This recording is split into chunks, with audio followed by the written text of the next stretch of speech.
It's 8 o'clock. This is the UK Tonight. Coming up, a budget that has made every UK household worse off. The Chancellor freezing income tax thresholds and introducing a new levy on pension contributions. As she admitted, she's asking ordinary people to pay more. Among the spending pledges, Rachel Reeves scrapped the two-child benefit cap and confirmed increases to the state pension and the minimum wage. The Chancellor says she has rejected austerity and reckless spending. But the official assessment of today's announcement says the Treasury's tax take is set to hit an all-time high. I have asked everyone to contribute, yes, for the security of our country and the brightness of its future. I spent the day in Battle in East Sussex, finding out what people there made of the Chancellor's announcements. We were so thrilled when our son started school in September because we were just like, this is just going to be a bit of an ease on our budget. How we were living last year, it's definitely a bit more worse than that. There's no saving, it's living day by day, paycheck by paycheck. Also ahead, the man who drove his car into the Liverpool Trophy Parade pleads guilty to all charges. Paul Doyle sobbed in court as he admitted 31 offences as his trial was about to begin. The judge telling him he will be sent to prison when he is sentenced next month. Plus, we'll explain the loan charge affair as the government looks to draw a line under a scandal that has been linked to multiple suicides. And farmers make their presence felt in Westminster, saying a slight change to the government's inheritance tax plans do not go far enough. All that's come and much more on the UK Tonight.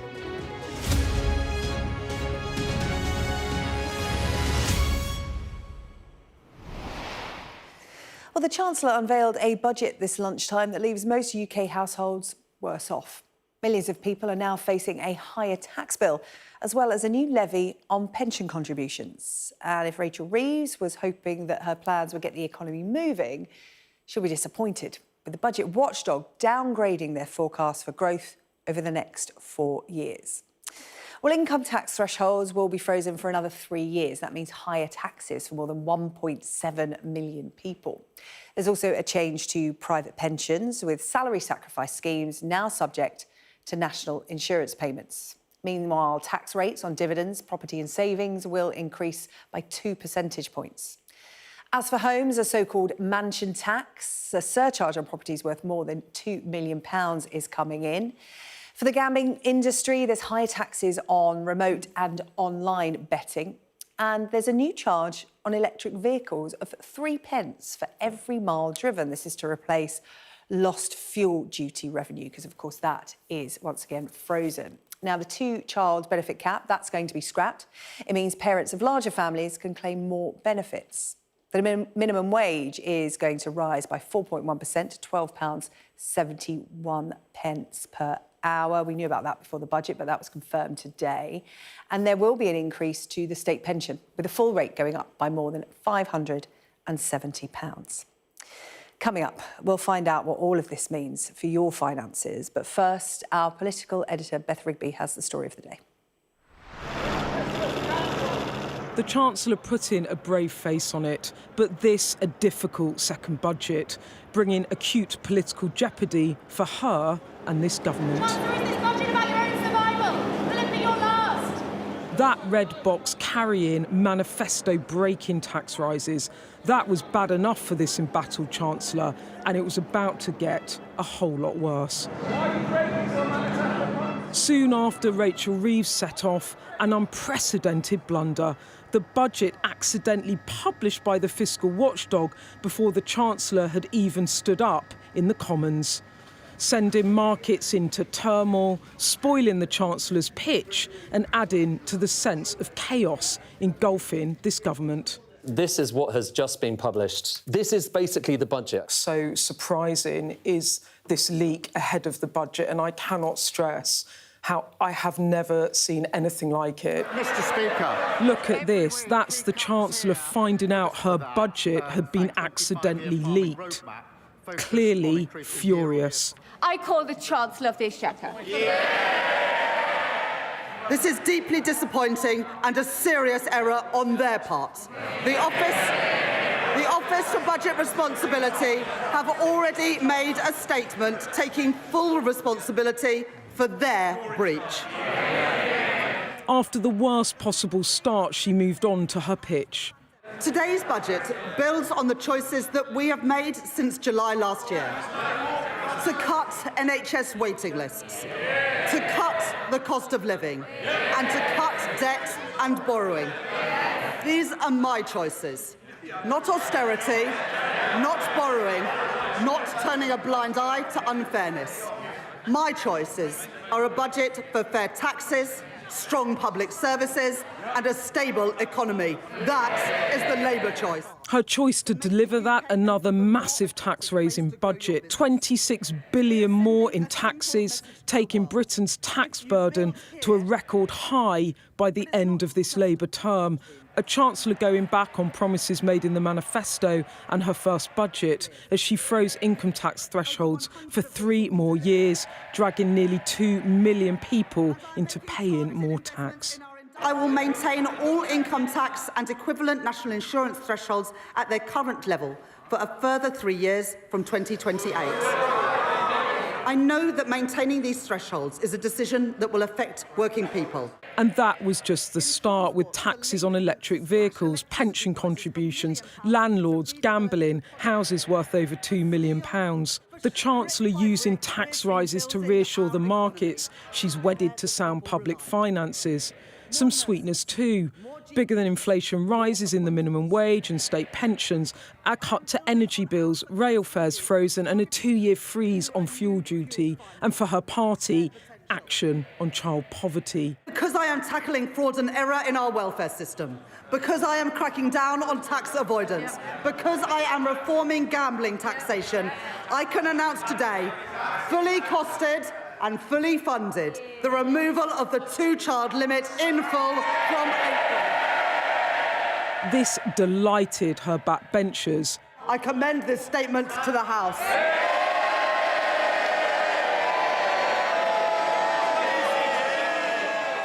But the leader of the opposition going for the jugular. She chose to spend more and more money she didn't have, leaving taxpayers to foot the bill. She is out of money, out of ideas, out of her depth, and she has run out of road. The country simply cannot afford a Chancellor who can't keep her own promises. Her position is untenable, and she knows it. And drawing a clear dividing line on the welfare cuts Labour's ducked. Labour are hiking taxes to pay for welfare. This is a budget for Benefit Street, Madam Deputy Speaker. From that to this, Labour to a London hospital. The NHS safe ground for this trio. Oh, that's better. But what of those broken pledges?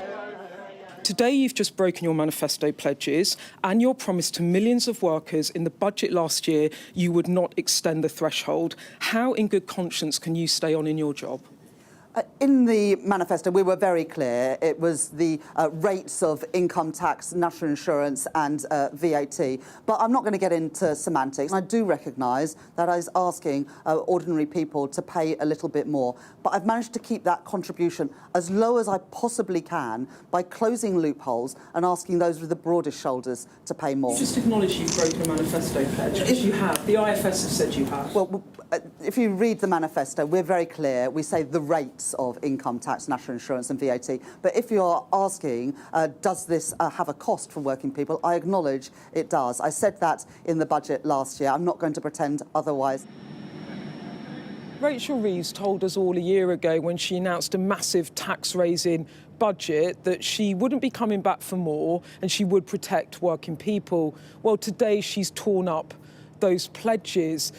It's a budget that goes against the spirit and the tone of the general election. But this is a government fighting for survival.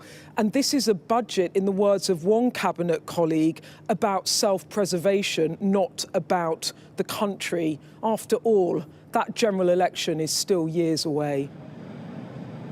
This is a Labour budget for Labour backbenchers, and it might buy this Chancellor more time. But as for her credibility, that might not be recoverable. Beth Rigby, Sky News, Westminster.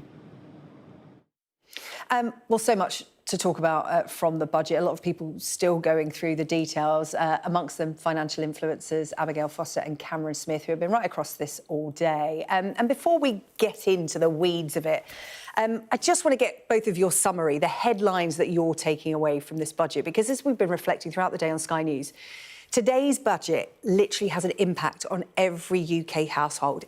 Everyone is going to feel worse off after today. Abigail, first of all, your takeaways. The takeaway was obviously the chaos started by the fact that the OBR dropped it early, and then we were seeing... It didn't set a good tone, did it? No, it really didn't, and then we saw this kind of knock-on impact. I think the big things for me was obviously the income tax freezing. So the thresholds currently, obviously you have thresholds for your personal allowance, 20%, 40% and 45%, and they've all been frozen, which causes something called fiscal drag, where the more income you start earning, because the thresholds aren't rising, you're going to be paying more tax in the long run. It was frozen until 28. It's now been lifted to 2030, 2031 tax year. We also saw the cash ISA was a big one that will impact people, not till 2027, but it means that cash ISA allowance will be dropping from 20 to 12.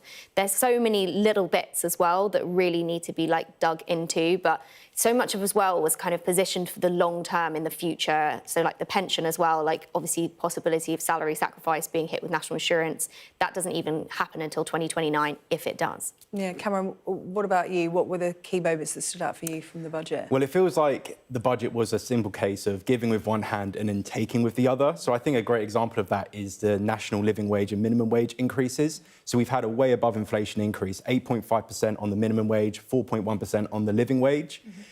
And at the exact same time, as you mentioned, you've got the threshold freezes on income tax. So a lot of that money, well, not a lot, sorry, but a portion of that money is going to be increased with income tax thresholds being stayed the same. You've also got, and of course, where is that money going to come from as well? So this is where I think businesses are going to be feeling the hit of that. They've already felt other increasing costs, whether that be on their energy bills, on their food costs, even national insurance going up from last year. And that money's going to have to come from somewhere. So I think that's a big headline for me anyway. Yeah, and it's affecting entry-level jobs, isn't it, of course, really, yeah. minimum wage? In a time where the job market is already kind of stagnating in a way, I think in a world where we're trying to get more people into work, I think increasing the amount we have to pay them, of course, it's really good for them, more money in their pocket, more money in the local economy, but I don't think it's going to make them more attractive to hire for these businesses, especially small businesses. OK, well, Cameron and Abigail, stay with us. We're going to throw to, we're going to talk about some of the numbers now. Those measures announced by the Chancellor mean that the tax take by the Treasury, that's tax as a share of the economy, is going to increase to an all-time high in the 2030-31 financial year. And the money will go towards filling that big black hole, the hole in the UK's finances, with economic growth slower than previously forecast. Our economics and data editor, Ed Conway, has been breaking down those big numbers. An extraordinary budget day. In between Rachel Reeves standing there in front of Downing Street and her going into Parliament, the entire contents of the budget were published inadvertently by the Office of Budget Responsibility. And have a look at what that did to markets. This is basically showing you the rate at which the government borrows, the 10-year government bond yield. The higher that is, the higher the cost of borrowing in the UK. The thing the Chancellor's trying to hope it's not going to do is go higher. That's basically what happened after the mini-budget, remember, in 2022. News of the report broke. And just look, this is minute by minute what happened to those government borrowing costs. They went all over the place, yo-yoing about as everyone is trying to react to this total surprise, unprecedented moment. We've never had the budget in its entirety, essentially, being entirely leaked to the public before the moment of actual official publication, before the Chancellor even stood up in the Commons. But here's the key thing for her. This line came down. The government's cost of borrowing came down. In other words, markets, the bond vigilantes, whatever you want to call them, they liked it. They liked this budget. And why did they like it? Well, in part because the government is reducing its borrowing by taxing more. It's a pretty significant thing here. Now, this is just showing you the growth forecast. This is the bones of the budget here. This was last time around. Growth of 1% this year and then stronger growth in the future. This time, look at the latest numbers. Stronger growth this year, but weaker growth every year of the forecast horizon. Weaker growth, and that weaker growth means you get less tax revenue in the future just because of the economy growing faster, which means also, all else equal, your borrowing numbers are going to be higher. Now, it wasn't that long ago that £100 billion of borrowing was considered really high. Well, now, in these latest figures, we've got another 2 years of over £100 billion borrowing figures. And then Here's the striking thing about this. This is showing you borrowing numbers, the total amount the government's deficit is each year. The first year that borrowing actually is lower than it was in the last forecast isn't until 2029-30. In other words, all of the hard work in this budget happens late. And when I say hard work, what do we mean by that? We mean basically taxes. Have a look at this. This is showing you taxation across the UK. This is the tax burden, as it's known, taxes as a percentage of GDP. The last government said taxes were going to go higher. The Labour Party, in their manifesto, said we're kind of going to raise taxes about as much as the last government did. Then they got into office, and look at what happened to the tax burden. The higher that line is, the more we are all due to pay in taxes in the future. That was last budget. Look at this budget. Even higher. So we're going to have unprecedentedly high taxes in this country, partly higher national insurance, partly higher pension fees, and also we're all going to be drawn into higher income tax, even if the rates don't actually go up. And put it all together, and this is just showing you, in each parliament, going back to the 1970s, how much taxes were cut and how much they were raised. And look, only 2 budgets in, this is where we are in this parliament. The biggest tax-raising parliament that we have had in recent history. It's a really striking chart, just underlining that this was a big moment for the UK economy, but markets, they rather like that. I just want to break away from our budget coverage for a moment because we're hearing 2 members of the National Guard in the United States have reportedly been shot in Washington. We understand that this incident happened just a block away from the White House, which is currently on lockdown. Let's head live to Washington. Our US correspondent Mark Stone is standing by, having got to the scene of where this is all happening very quickly for us. Mark, you've only just got there, but a brief summary of what you can see happening around you and what officially we know so far. Yeah, well, a very heavy police presence here. As you say, just 1 block from the White House. The White House itself is a block or so in that direction, and you can see the police line here. There are some National Guardsmen on the other side of the street within the police cordon. A very heavy police presence. There is a helicopter overhead. What we understand from a statement from the Metropolitan Police here in Washington is that 2 members of the National Guard were shot just before 2:15 this afternoon. So that is around about an hour or so ago. They have since released an update saying that 1 suspect is in custody. There was a period of time where that suspect appeared to be on the run, but they have confirmed in a statement on X that that person is now in custody. The president is not at the White House at the moment. He left for his resort in Florida yesterday afternoon for the Thanksgiving holiday. He has been kept up to date. There's been a statement from Caroline Leavitt, the press secretary, who has said that he is across developments here. Clearly, he and everyone will be very, very concerned. The National Guard, and as I say, you can see some of them here on the street, have been a familiar sight since August, since Donald Trump made an unusual and a controversial decision to deploy the National Guard on the streets of Washington, D.C. and other cities, on the face of it, to help fight crime.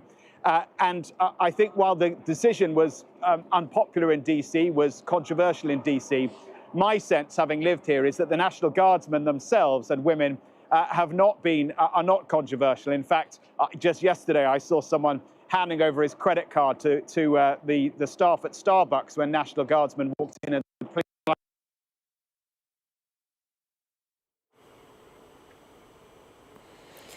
apologies, we seem to have lost Mark there. I think he is back. Sorry, Mark, pick up on that story about the civilian and the credit card. Sorry, you just broke up there.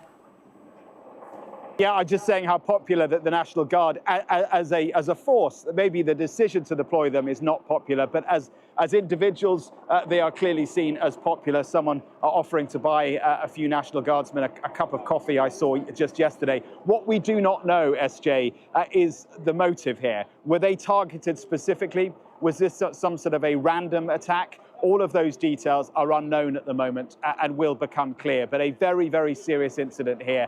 2 National Guardsmen shot. We do not know the severity, or at least I have not got any updates on the severity of their injuries at the moment. And we are just 1 block from the White House. OK, Mark, thank you. Mark Stone will keep us up to date on this developing story throughout the evening here on Sky News for the moment. Mark Stone, thank you. Let's return to our budget coverage and the Chancellor's budget, including £26 billion in tax rises, with £11 billion going on reversals to welfare cuts and the scrapping of the two-child benefit cap. Rachel Reeves saying these measures will lead to a fairer, stronger Britain. But does the public agree? Our business correspondent Paul Kelso has been finding out. A caffeine kickstart for Kai on a day he might need it. A plumber with a growing business, waiting to hear what the Chancellor was brewing up for him, his employees and the economy. And what are you hoping for from the budget? What are you looking for today? Look, I think with a lot of us, let's say working class, it's just a case of dealing with the cards that we're dealt with. Obviously, we hope for change and lower taxes and stuff, but ultimately it's a case of do what we're told. Kai employs 7 engineers working across Hertfordshire, Bedfordshire and Cambridgeshire, earning north of £45,000 a year.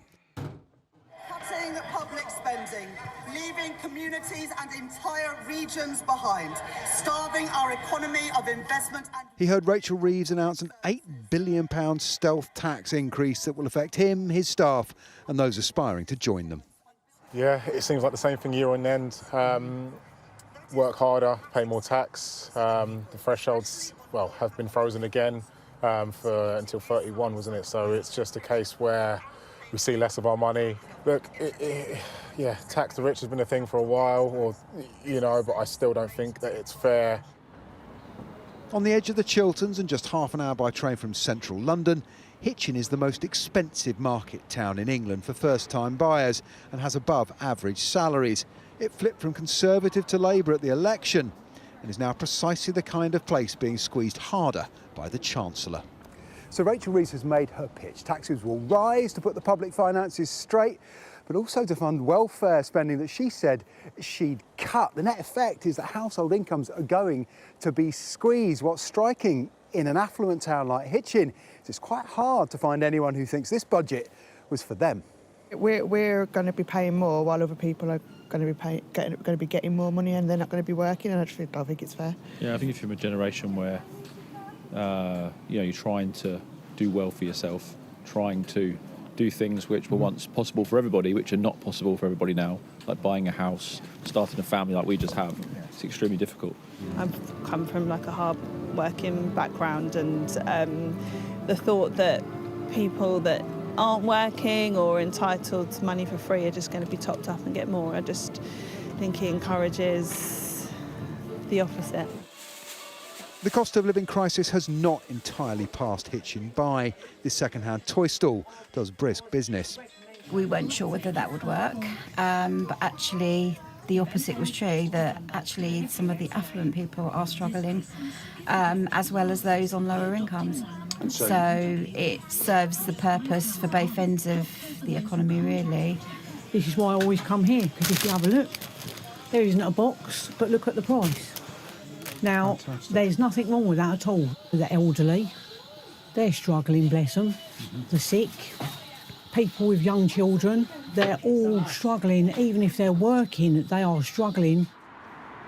The Chancellor has targeted savings as well as earnings, hoping to raise almost £5 billion from national insurance on salary sacrifice pension contributions.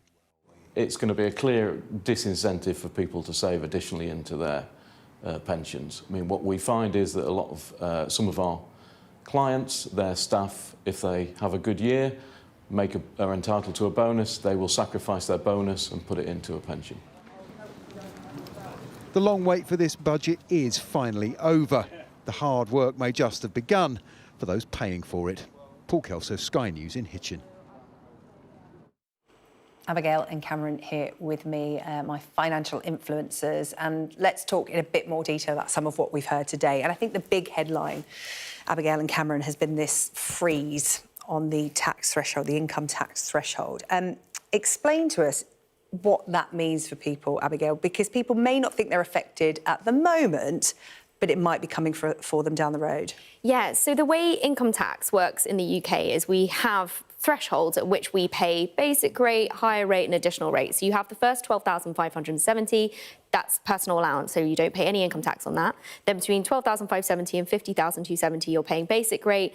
Between 50,270 and 125,140, that's your higher rate at 40%, and then above that is 45. There's also a 60% tax trap that happens between 100 and 125,000, but we won't go too far. But what's happening is when those thresholds are frozen, it means that as wage rises, obviously because of things like inflation and just general wage rises, we then get dragged into paying more tax, because what should have happened over the last few years is that personal allowance of 12,570 should have been rising in line with wages and inflation, and it should roughly be at around £15,000 now, which would mean we'd all be paying slightly less tax. But because it's not, we are all paying more and will eventually be paying substantially more because the thresholds are now frozen until the tax year 2030-31. So, yeah, it's called fiscal drag, but it's a real drag on income. And since 2021, haven't 900,000 people already been dragged into those higher rates? Exactly, because of this. Isn't it? It is. In terms of the Chancellor doesn't stand up directly and say, I am putting this tax up, but by freezing it, people essentially move into it. So, exactly. Yeah. And 900,000 more pulled into the higher rate. We're seeing 600 pulled more into additional. There is, across the board, we're seeing people dragged in to rates that they wouldn't have been paying if things had worked as they should have. I saw the statistics, 1 in 4 people to pay the higher or additional rate of tax by the year 2030. 2031, so that puts it into perspective. A lot of people who think they aren't affected now may well be in the future. Yep. If they're lucky enough for their wages to go up. Cameron, let's talk about pensions and savings, because there's been a few different things announced by the Chancellor today. Yeah, so quite a good topic to draw on from. So at the moment, everything that you contribute into your pension, you're contributing before tax, which technically reduces your taxable income and reduces your tax liability. What they're proposing now is that you're going to have a £2,000 a year cap on which anything you contribute after that will be subject to national insurance. So, for example, if you contributed £2,500 into your workplace pension, £500 of that will be subject to national insurance, so that's around £69 a year that you would have to pay. So, not great news, in my opinion. So I think we're already at a time where contributing to your pension is something that a lot of people aren't doing enough of. The state pension isn't very attractive at the moment. It's something that's people haven't got disposable income, and what we heard today is that household disposable income is only going to get smaller. It's going to shrink over the coming years. So when we talk about pensions and savings, those who are lucky enough to save, you know, there's no benefit, they feel, perhaps, to saving. This also won't come into play until at least 2029, at which point we are very, very close then to the re-election era, and whether there's some debate that this has been brought in to possibly be removed nearer to the election is a conversation. Because, you know, this government's all about growth, which isn't happening as fast as they would like it to. Can we talk about the positives? Cameron, what positives did you see in the budget? So I mentioned the national living wage and minimum wage being increased, but also the 2-child benefit cap being abolished as well. So at the moment, you can claim... So this is where there's quite a bit of misconception. So the child benefit is something you can claim for an infinite amount of children, regardless of how many you have. The bit that the cap refers to is the additional universal credit and tax credits you can claim for those children. So at the moment, there's currently a cap that means that you can't apply for those 2 benefits for your children. What they're planning on doing in April 2026 is lifting that cap. And what that's going to do, that's going to allow these parents who are eligible to claim around £3,500 a year per child that they have. So if they have a 3rd child, 4th child, that's £3,500 per child. What that's going to do, that's what they're proposing, is it will lift 350,000 children out of poverty, and it's going to reduce the depth of poverty for 800,000 children. So I think that's a good thing. That's more money in the pockets of families, that goes into the economy. And also, I think this is a long-term play as well, because children that don't grow up in poverty are less likely to grow into poverty as adults and be dependent on the state. Help with energy bills as well. We should mention that because obviously we talk so much about the rising cost of energy bills. That was in there as well. And the Chancellor also announcing funding to guarantee a paid work placement scheme for 18 to 21-year-olds not earning or learning for over 18 months. We'll talk more about that in just a bit. I've been in Battle in East Sussex today. I spoke to people and businesses just after that budget announcement from the Chancellor to see what they made of the announcements that she had. Jake, thank you for stopping to talk to us. You work at the Financial Advisors just up on the High Street there, and you were watching the budget with a great degree of interest. Yes, yeah, interest, maybe a bit of, not upset, but disappointment again.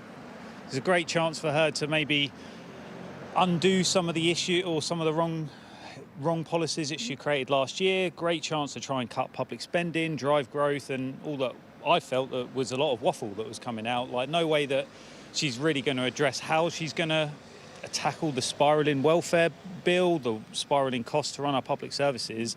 And instead of just saying all that she's decided to do is just try and tax working people again. I think how we were living last year, it's definitely a bit more worse than that.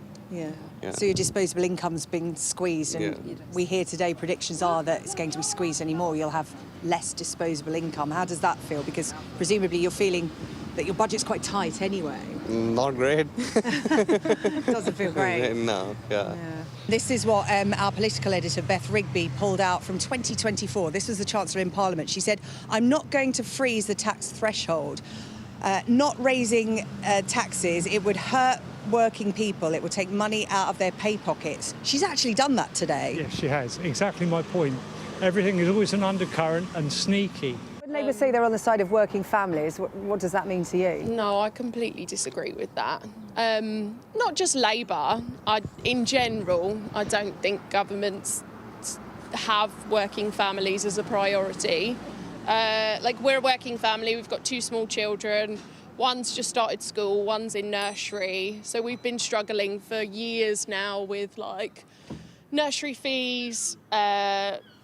It's been a real challenge. We were so thrilled when our son started school in September, because we were just like, this is just going to be a bit of an ease on our budget, which has been so incredibly tight for years now. Just looking at some of the announcements in the budget that may affect you, this rise in minimum wages, so anyone you employ here will effectively get a pay rise. Yes, it will. You'll have to absorb Yeah, it. I will. Either absorb it or put my prices up. Yeah, and how do you feel about that? Well, it's difficult because we've always got supermarkets as a big competition.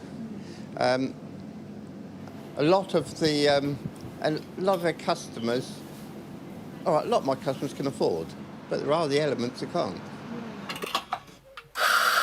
The general feeling amongst small businesses you speak to is that, you know, the government could be doing more to help you. While you're in a good position, I'm sure you feel that way as well. Well, they could be doing more to help everyone, which would have a knock-on effect on us, I suppose. So if people were paying less tax or had more disposable income, it would make a difference to footfall, definitely. Yeah. With minimum wage, it's going up, and then so is the cost of living. So it doesn't really matter what's going up because it's staying at the same level. It's not going up in the same rate as the cost of living. So everything else is costing more, and we may be getting 10p extra more, but we're not able to save up because then we're having to save up for the things that we necessarily need.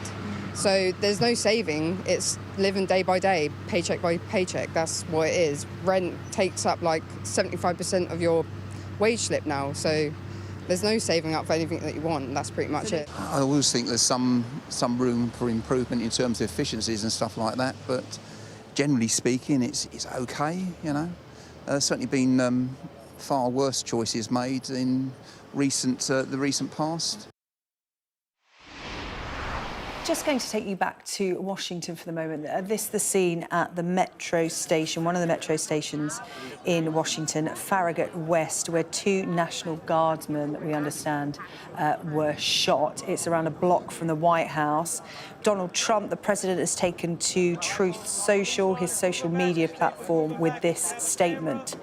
The animal that shot the 2 National Guardsmen, with both being critically wounded and now in 2 separate hospitals, is also severely wounded, but regardless will pay a very steep price. God bless our great National Guard and all of our military and law enforcement. These are truly great people. I, as President of the United States, and everyone associated with the office of the presidency, am with you. So that is a statement from Donald Trump, coming shortly after the news broke of the 2 National Guard members shot just a block from the White House, outside that metro station we were showing you just there. The statement from the president. He is telling us that both National Guardsmen are critically wounded. They're in 2 separate hospitals in Washington. Mark Stone, our US correspondent, is following events at the scene. And Mark, that statement from Donald Trump, I've literally just read it as I've been handed it, but it seems to give us an update on the gunman as well. Yeah. Yes, well, confirmation on two things. First of all, that the National Guardsmen or women who were shot are alive, which I think is contrary to what we were being told off the record earlier on. There was a suggestion that one of them had not made it. That is not what Donald Trump is saying, which is clearly on a terrible day, positive news. Both the National Guard soldiers are now in separate hospitals, according to the president. We knew that the suspect, the gunman, was in custody. The Metropolitan Police announced that a short while ago. And according to the president, that suspect is injured as well. Let me give you a sense of the geography. It's just gone 3:30 here in the afternoon in Washington, D.C. And if you look right the way down that street, you might be able to see a black awning with the letters CQ on it. That is the building outside which this shooting took place. There is a police cordon. You can make out, I think, some other National Guard officers, soldiers who are on the streets now there. And if we pan round slightly to the left, you can see the road that leads straight down to the White House, which is a block away behind those trees that are obscuring it there, and behind the police vehicle. The White House is there. So very, very close indeed to where the White House is. The president is not there. He's in Mar-a-Lago in Florida. He flew there yesterday. He's been on the golf course today. It's a holiday week. It's Thanksgiving tomorrow. But it was from Mar-a-Lago, where he returned a short time ago, that he made that statement. Now, the National Guard, SJ, have been on the streets of Washington, D.C. and many other American cities on the orders of the president since around about August. There have been up to 2,000 or so National Guard troops on the streets here in Washington, on the face of it, to fight crime, although they have also been doing a lot of other non-law enforcement related jobs, cleaning up the city. Talk to many people here and you will say that they're not necessary. Talk to many others and you'll hear that actually they have done a good job. What is not clear is whether these National Guard troops were specifically targeted. That is, of course, for an investigation. We do not know that. What I can tell you anecdotally is that although the National Guard as a deployment is not necessarily seen as popular in this city, the individual National Guard troops who are here, they are popular. I saw yesterday someone buying them a cup of coffee as they patrolled the city. So controversy surrounding the deployment, but clearly no controversy for the individuals doing their job. And as I say, we don't know what the motive behind this was. But there are National Guard troops from DC itself and many others who've been deployed into the capital city from other states across the country. Remember, each state has a National Guard contingent. These are civilians who do other jobs, but who are called up, rather like our own territorial army, who are called up when they are needed. So very, very difficult day for the National Guard. We don't know which particular state they are from, or whether they may well be from the district itself. But any updates we get, and we'll bring them to you. Mark, thank you. Mark Stone, our US correspondent across that developing story in Washington for us tonight. Let's return to our reaction to the budget. Abigail and Cameron with me. Let's pick up. We've talked through some of the big measures. Abigail, how do people mitigate against these announcements, protect themselves? Because a lot of moving parts there. And as we've been reflecting, every UK household affected and feeling poorer tonight. Yeah, what's really essential is people don't panic. So even things like the income tax thresholds, it's going to take a while because these are just frozen thresholds. It's not an increase in a tax overnight. When it comes to the pensions as well, I think a lot of people are going to see that 2,000 statement and say, if I put any more than 2,000 into my pension, I'm going to be taxed. This isn't happening until at least 2029, if it does. And so therefore you can still contribute to your pension. The current pension allowance is 60k or the higher of your income. So it's really important that people still review their finances as often as they can, still make tax efficient choices as and when they can. But obviously when it comes to your income, looking at pensions can be a really good way to reduce down your taxable income. Cameron, I want to pick up on something. You and Abigail actually went to a breakfast and press conference hosted by the Chancellor ahead of the budget that happened at the beginning of the month. And you asked the Chancellor a really good question because it reflected something that some of the conversations I was having in Battle in East Sussex today with people reacting to the budget.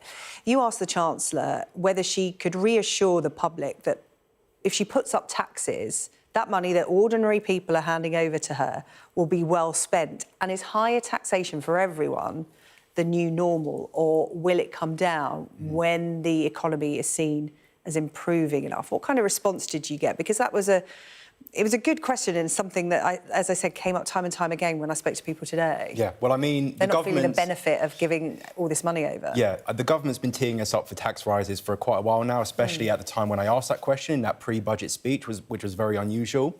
And I feel like everybody wants to get value for money, right, in everything, especially with their taxes, where they have no choice where that money goes. So I wanted to ask Rachel Reeves, I wanted to know, if taxes are going to rise, how are we going to know that the money's going to be well spent? And her answer was around how they're going to make sure that there's more efficiencies in the government, that they're able to shrink their expenditure essentially within the civil service itself.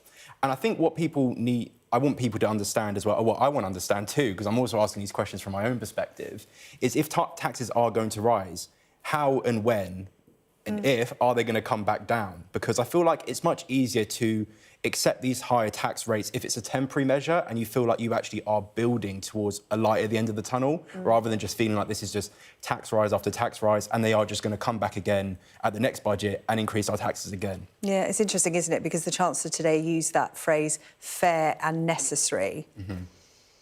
And with everybody feeling the pinch, people may go, well, OK, that is fair and necessary, but how long will it be fair and necessary for? People want to see light at the end of the tunnel. That was certainly some of the conversations that I was having today in Battle.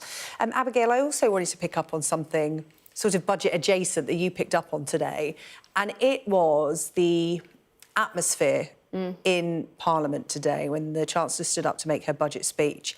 I mean, it was chaos anyway because, of course, the budget had been released ahead of time by the OBR. So everybody was in, shall we say, a bit of a tears. Yeah. But you picked up on the response and the atmosphere when the Chancellor actually stood up to make a statement about something that, as we have said time and time again, affects all of us, and not in a good way. No, I actually went as far as to say I was embarrassed. Like, the way that the pantomime kind of took over today's budget was embarrassing, because actually, when it comes to this budget, it affects every single person, and it affects all the working people that Rachel Reeves said that obviously she would be looking out for and making sure that they weren't impacted. And yet, for some reason, Rachel Reeves wasn't allowed to read, or the Chancellor herself wasn't allowed to read the budget in silence, because every 5 minutes there was jeering and so much booing and clapping, and I just thought it was embarrassing by the end. I was like, this is really important. We need to be able to hear her. The Speaker shouldn't have to be naming names like in school classrooms, as if these people are just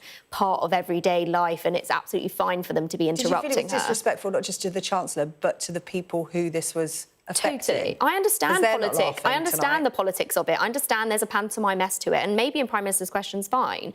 But it was disrespectful to all of us that are sat there listening intently to find out how this is all going to impact us, and then to have it kind of been made into a panto and then joked about is not OK and not respectful to anyone. OK. Well, listen, Abigail and Cameron, really good to have you back in the studio reacting to the budget. I'm sure we will talk again after, well, everybody was saying to me today, we hope the Chancellor doesn't come back to ask for more. And that is not the feeling by any means, but, you know, rule nothing out in these times. But Abigail and Cameron, really good to have your company tonight.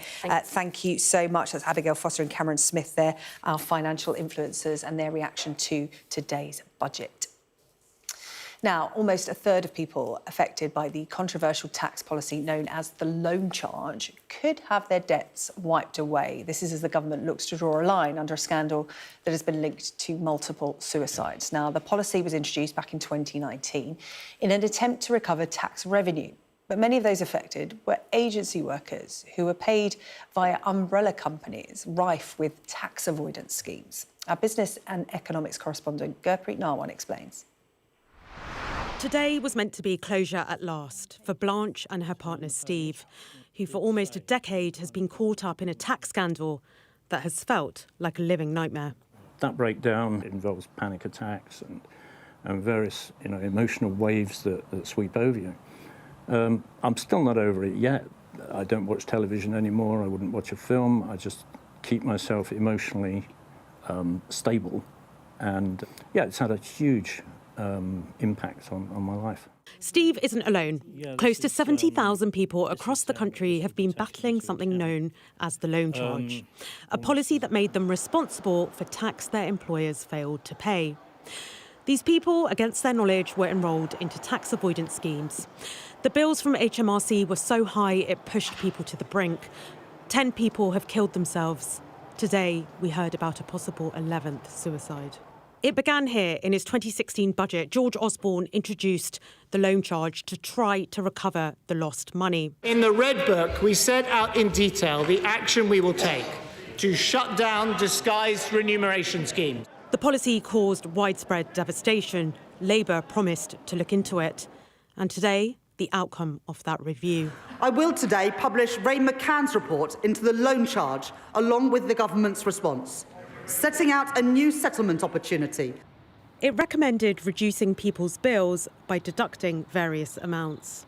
So the government says that most people will see their bills fall in half and that about a third could see them wiped away entirely. That sounds promising, but the reality is this is a good deal for some and a bad one for others, with the lowest earners getting the most financial help and the highest earners, often those with the most crippling debt burdens, getting the least. I don't think it's going to work for everybody, but if this is on the table, yeah, well, we'll take it. So you're ready to move on? We need to move on. But for many, it still feels fundamentally unjust. People should be going after the people who missold these schemes rather than the individuals. These aren't rich people. These are not rich people who have vast sums of money to be able to pay this stuff. The government is hoping today will draw a line under the scandal. But the pain and devastation, the wrecked marriages, ravaging addictions and suicides cannot be wiped clean so easily. Gurpreet Narwan, Sky News. With this announcement made alongside the budget today, let's speak now to a victim of that loan charge scheme, Trevor Price. Trevor, really good of you to join us tonight. Thank you so much for coming on to speak to us. Thank you for having me. How does today's announcement affect you? Well, it affects me from the point of view there are some concessions, true, but in reality, the debt or liability that HMRC say I owe is still an insurmountable amount that is just difficult to pay, really. That's what it comes down to. It doesn't really help. And for people in my position, I understand it helps some people, but it seems like a three-tier type solution that helps the people on the lower bands, but it doesn't really help people like me because the money that they say are still owed and to settle is still very, very high. And being a pensioner, it's difficult to swallow. Yeah, of course. I mean, I'm just looking at some of your impact statement now from back in 2020. As you said, you're in your 60s. You feel like you should be enjoying your retirement now. What has life been like? Well, I'm 71 now, so I've been retired for a little while now, but this is still hanging over my head. It's stressful. It's panic and attacks. My wife, who has had mental illness in the past, is panicking, and I just don't want her to go back to those dark days. But the way that this is going, it looks like it's not a proper resolution. It doesn't help people like in my position. It doesn't help people who have already settled. What happens to them? The report doesn't mention anything about them. It doesn't help people with pre-2010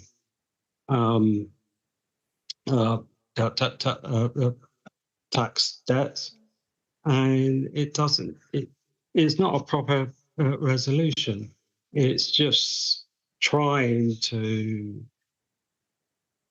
paste over the cracks, I would say, and it's just not. Yeah, but for me, it doesn't help at all.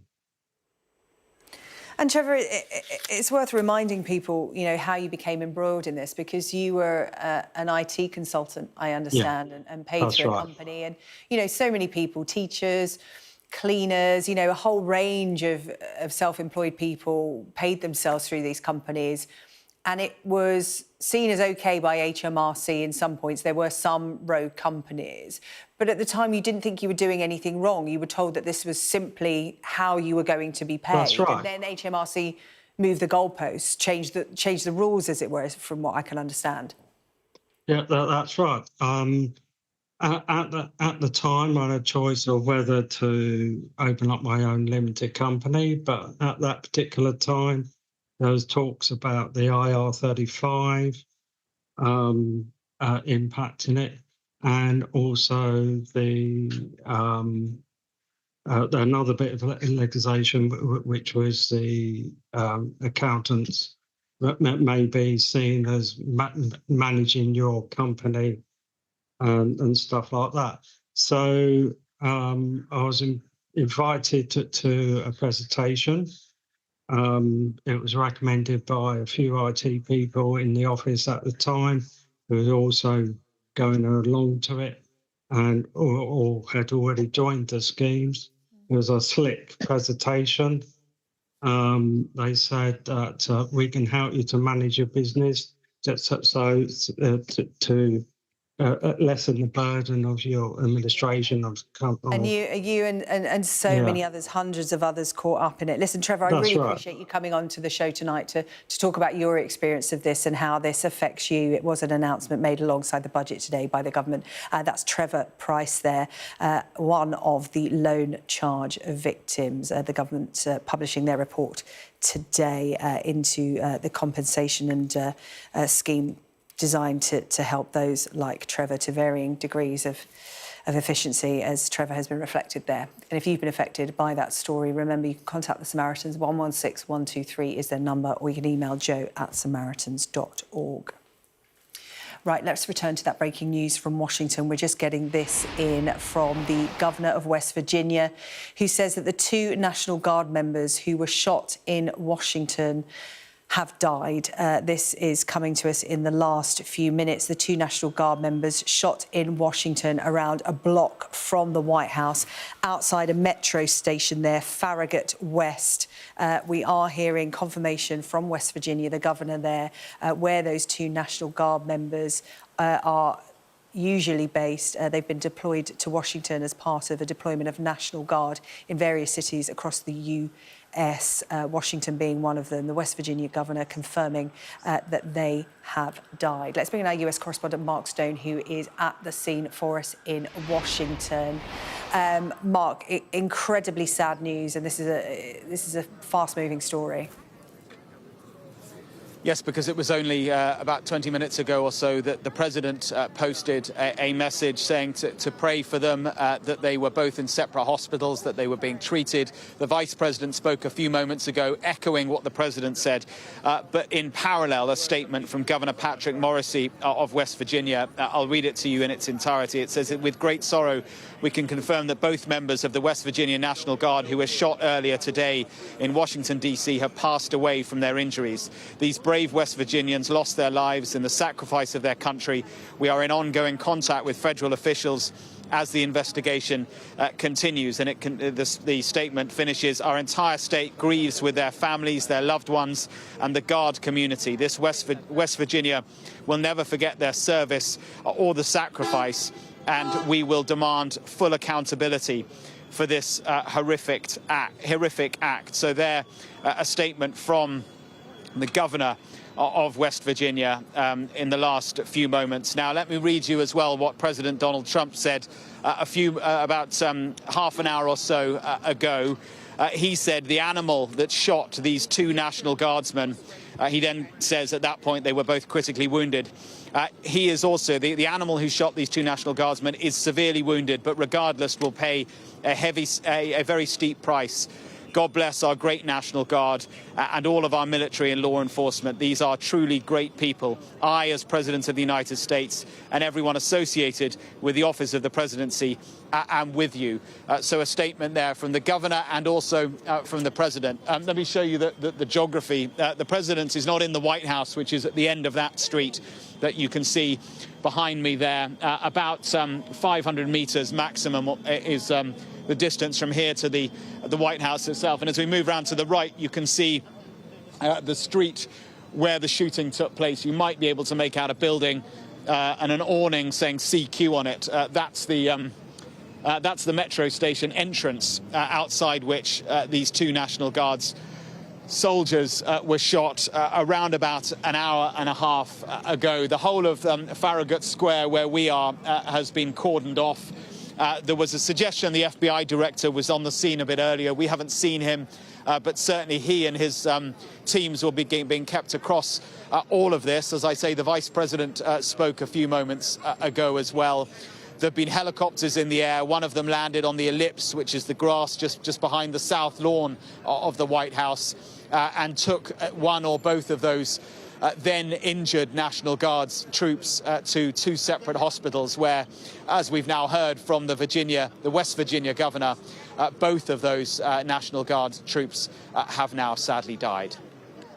Mark, remind us why the National Guard are on the streets of Washington, and while we do not know a motive behind the shooting of two National Guard, there was a sense that they had been brought in to quell crime in the area. What was the relationship between the National Guard and the people of Washington like? Give us an idea of why they were there.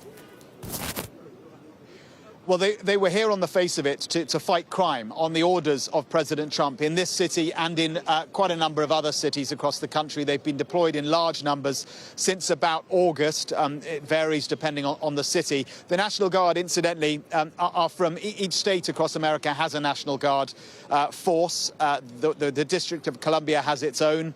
These are essentially territorial army, I think, is how we would describe them in the UK. They are civilians who join the National Guard, who are called up when they're needed. Now, as you alluded to, their deployment on the orders of the president was controversial for sure. And I can tell you that in democratic Washington, D.C., the deployment of the National Guard was seen by many as controversial and was not popular. Now, that's clearly distinct from the individuals themselves, who are widely seen as being popular. We don't know, of course, what the motive behind this was, whether they were specifically targeted. That will be for the investigation. Mark, thank you so much. Mark Stone there, our US correspondent at the scene of that shooting of two National Guard members in Washington. As Mark was reflecting, it happened just a block from the White House. Those two National Guard members taken to hospital, critically injured, but we have learned within the last 5 minutes or so that they have died. We'll have much more on this developing story in the world with Dominic Waghorn next.